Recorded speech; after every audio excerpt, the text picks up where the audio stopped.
Hello lords and ladies, welcome back to Cartoon Hangout, your place for all things cartoon. And with this being Scooby Month and all, also your place for all things Scooby-Doo.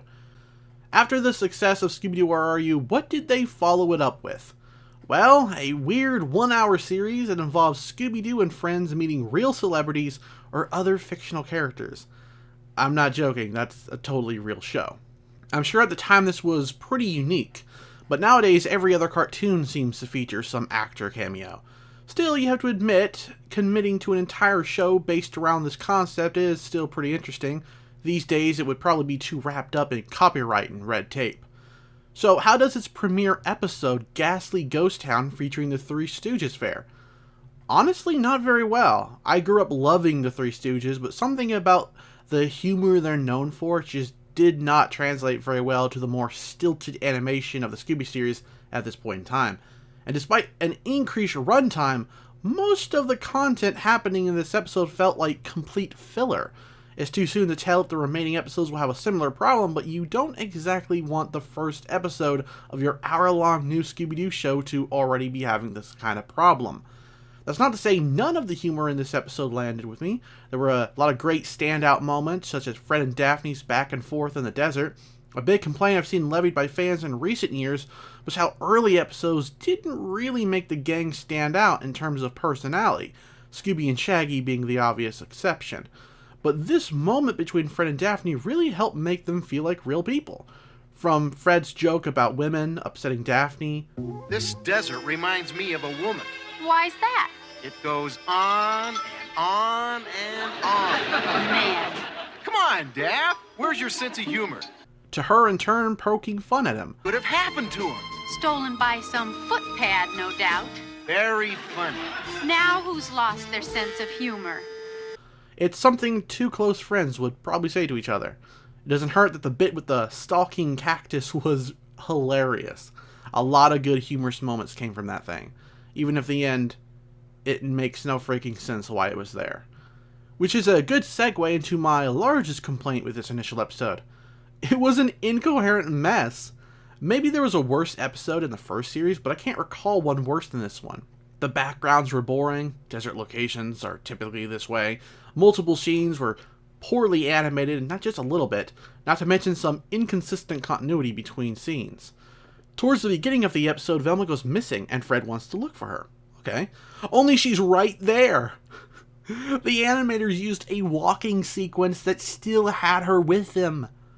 At first, the next scene had me so lost, because Velma mentions a disappearing act, almost seemingly in reference to herself, but she had actually followed the Three Stooges' manager, and he ducked into a building to trap her. So luckily, I didn't need to add that to my list of complaints, but it is still really easy to miss and reveals the villain far too early, in my opinion at least. There's a few other scenes with questionable animation or logic, but that was one of the bigger ones that had me stumped for a bit. The other being this WTF moment. What in the world? I felt like whoever animated that was on drugs. And whatever they have, I want to try after this episode. It's a shame that this episode is such a disappointment. As a kid, I probably really liked it, but as an adult, it's barely hanging together by a string. Not even the premise is that interesting, with even less interesting villains. The only saving grace was that some of the episode's comedic moments were worth watching, and there was some entertaining dialogue between characters, even if the Three Stooges were mostly wasted in this episode. Well, that about wraps it up for me. Do you remember this episode from your childhood? What did you think of it then versus how you feel about it now? Also, what's your favorite new Scooby-Doo Movies team-up? Let me know down in the comments. Thanks for watching, and take care. Hello lords and ladies, welcome back to Cartoon Hangout, your place for all things cartoon, and for the month of January, also your place for all things Scooby-Doo. Last time I reviewed the premiere episode of the new Scooby-Doo movies and was quite frankly underwhelmed by it. It was a mediocre episode with a few good moments sprinkled throughout, but couldn't overcome some very bad animation mistakes, a boring premise, awful villains, and a runtime that was not complemented with interesting content. How does episode 2, the dynamic Scooby-Doo affair, stack up? It's certainly a step up over the last episode. Then again, you can't go too wrong with the Caped Crusaders, can you? This episode sees the Mystery Incorporated gang encounter Batman and Robin in their search for some counterfeiters. Even Joker and Penguin show up in the first half of the episode, which is probably the better half, if I do say so myself.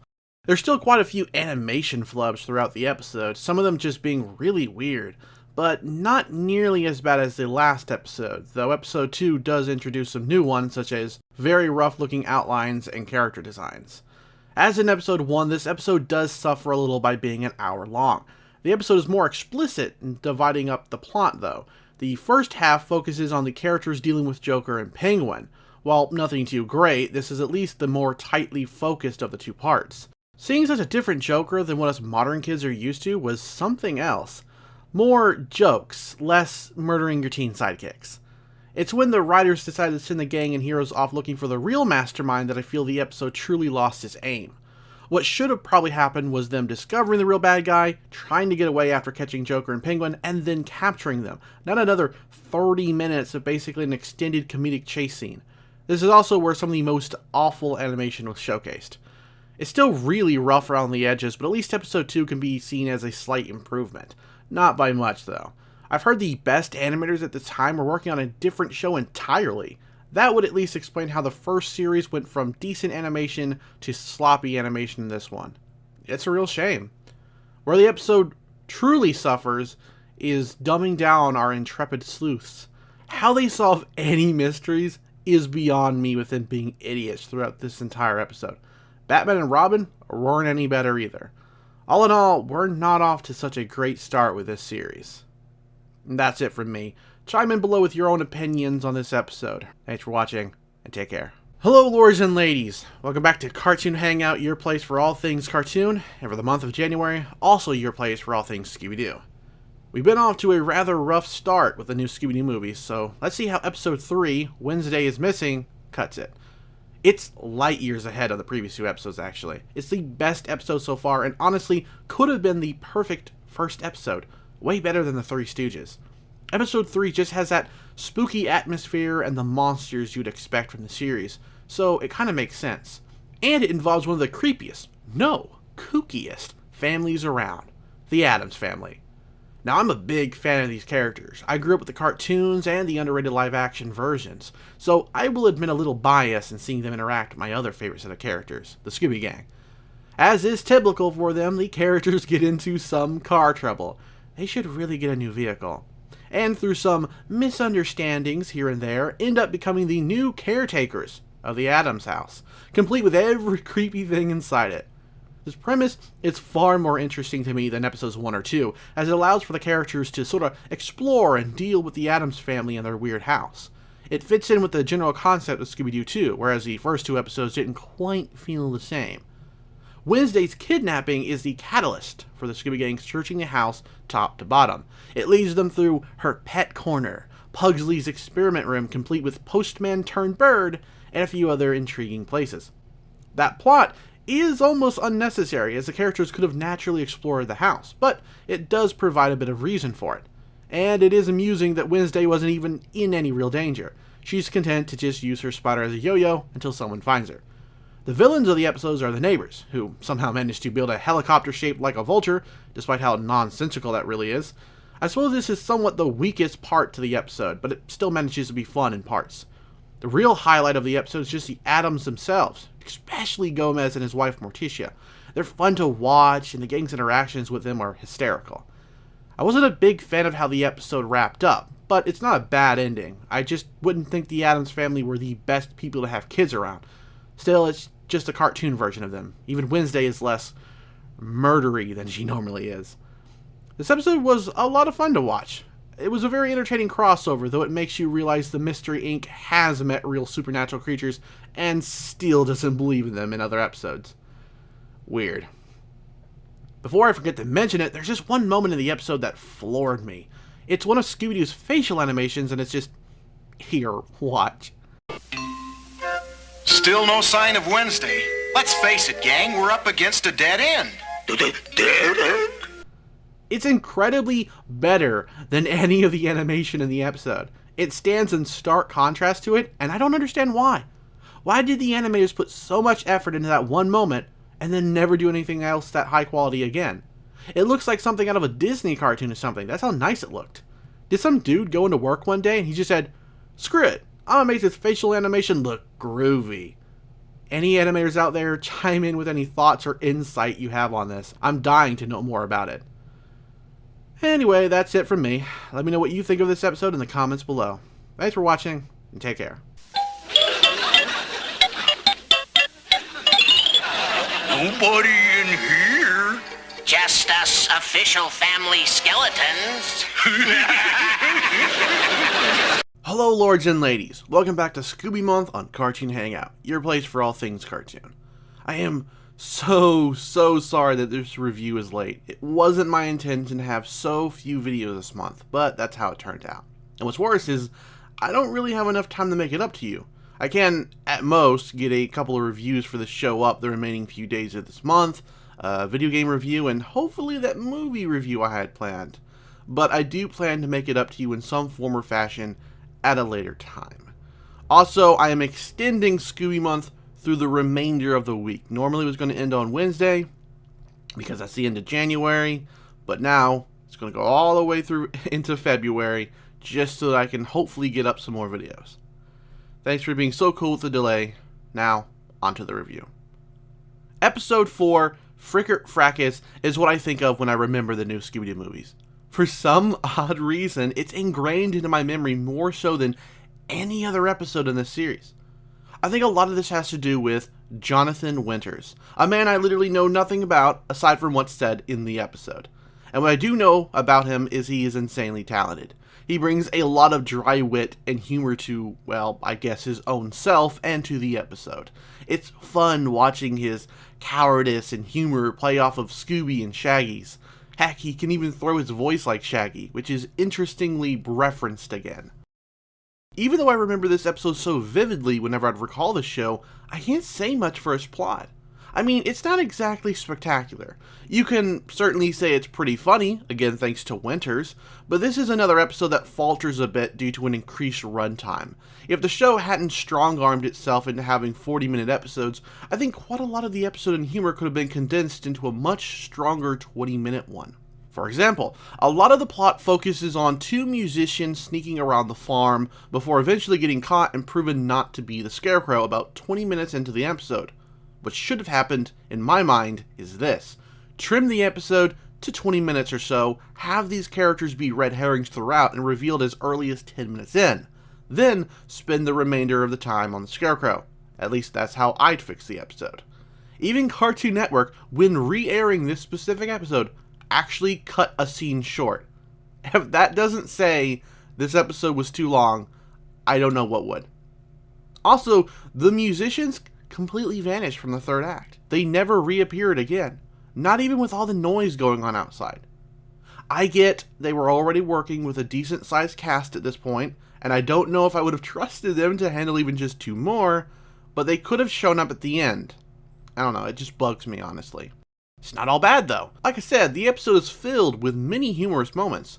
Winter's voice projection,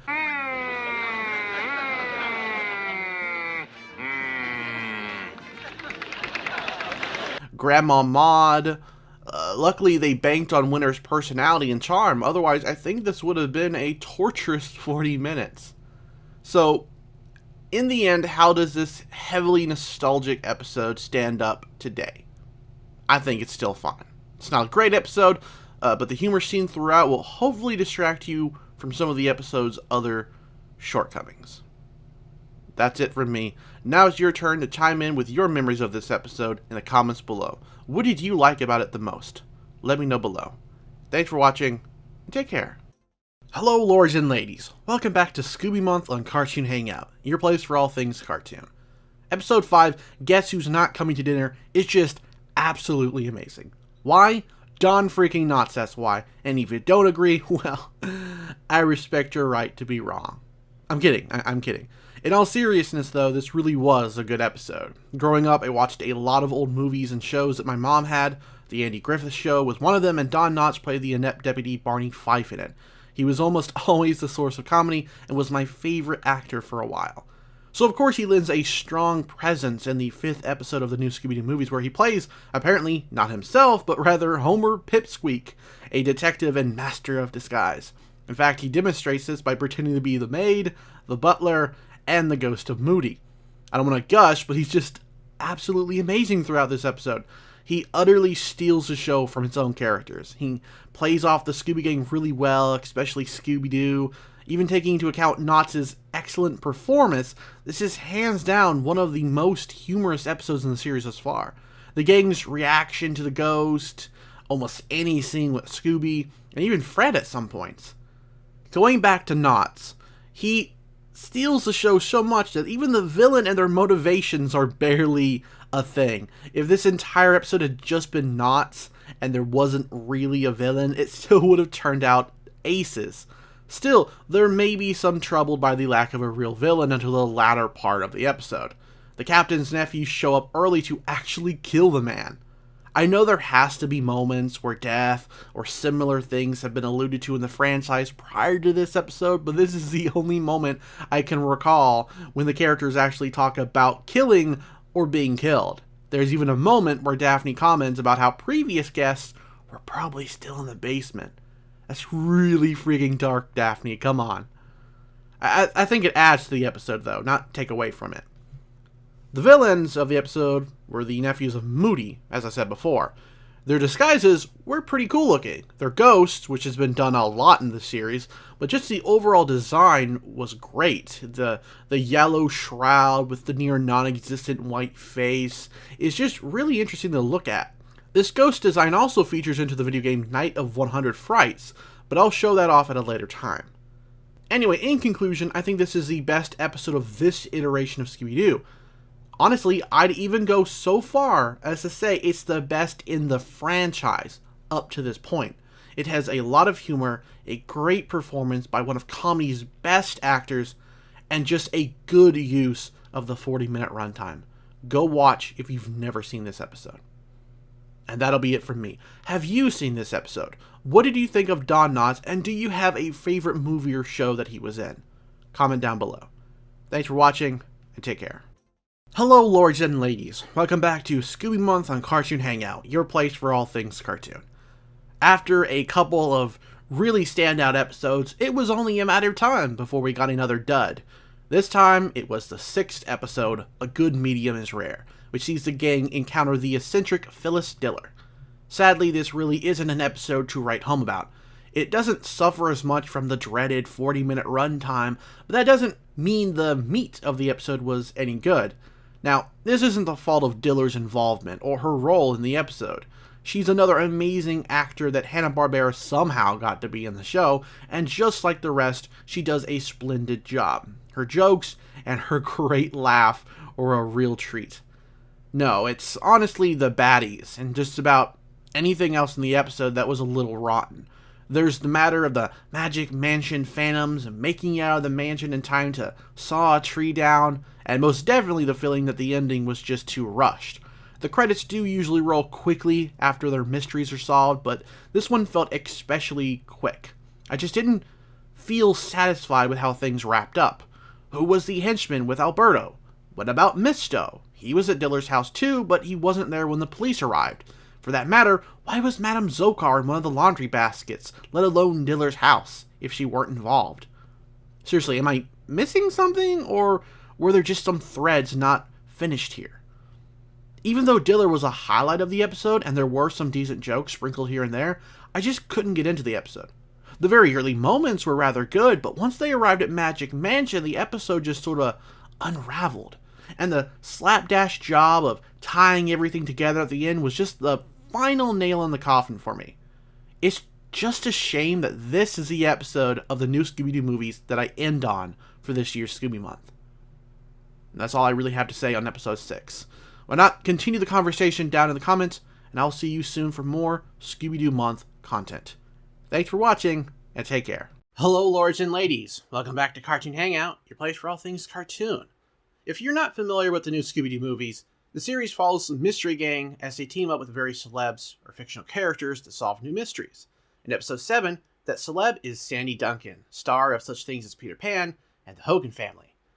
On their way to visit Sandy Duncan, man, I wish I was on friendly terms with A-list celebrities, the gang are run off the road by a ghostly figure. They soon do meet up with Sandy, though, and learn about the troubled production of her recent film, Dr. Jekyll and Mr. Hyde.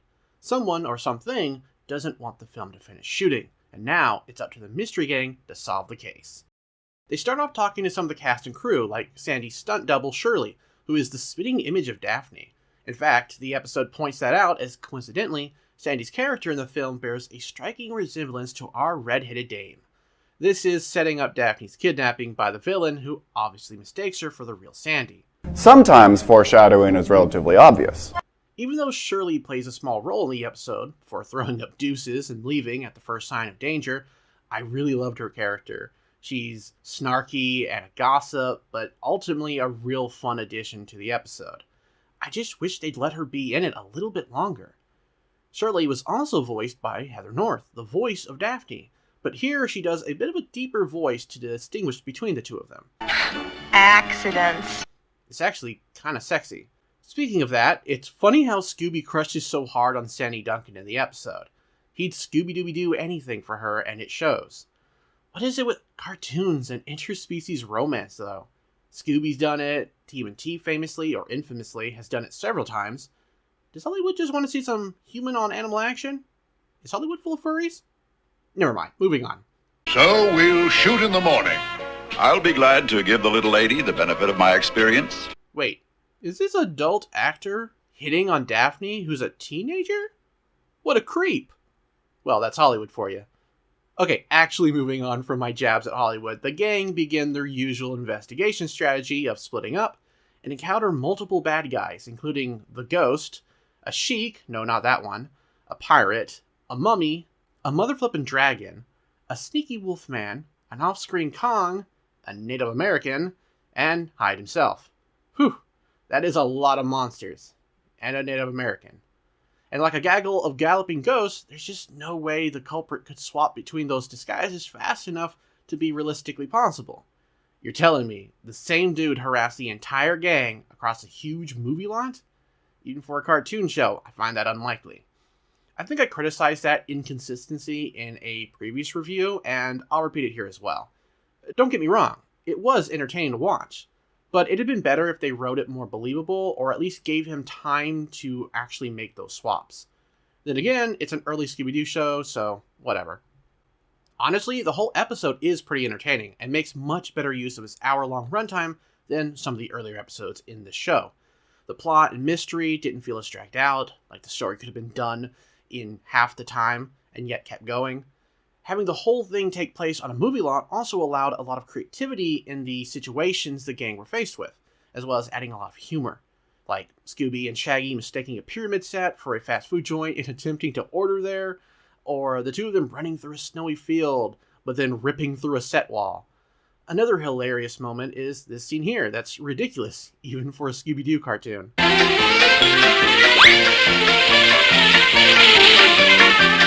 And Sandy Duncan, for being the guest star of the episode, really doesn't account for much screen time until halfway through.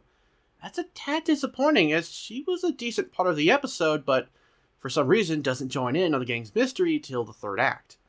The story reason is probably she was either filming or gone home for the night, but I think more could have been done, like with other guests. The final reveal throws out any previous suspects and instead presents an unknown character. I have no idea who this is. Which could be underwhelming for viewers. Not only is he someone we haven't met, but his crimes are quickly overlooked due to the sympathetic reasoning that he did them. I found that really stupid, since he did try to hurt Sandy Duncan by dropping a freaking street lamp on her. It's like the plot of a Steven Universe episode or something. Now maybe you could argue it was a prop lamp, or not as sturdy as it appeared, but come on. Okay, sure, maybe no jail time, but how does he worm his way into an acting gig? A lacking finale aside, I did really enjoy watching the episode. It had good pacing, a lot of amusing jokes or gags, like Velma ducking her head here, and made great use of the setting, even if the villain stretched suspension of disbelief, or it had a couple of animation errors along the way. It's a shame this show isn't on HBO Max. I think people would really enjoy seeing these classic characters interact with old-timey celebs and guest stars. But what did you think of Sandy Duncan's Jekyll and Hyde? Time out with your thoughts and criticisms down below, and I'll see you soon for more Cartoon Hangout. Thanks for watching, and take care. And hopefully the sound of rain did not bother you in this video.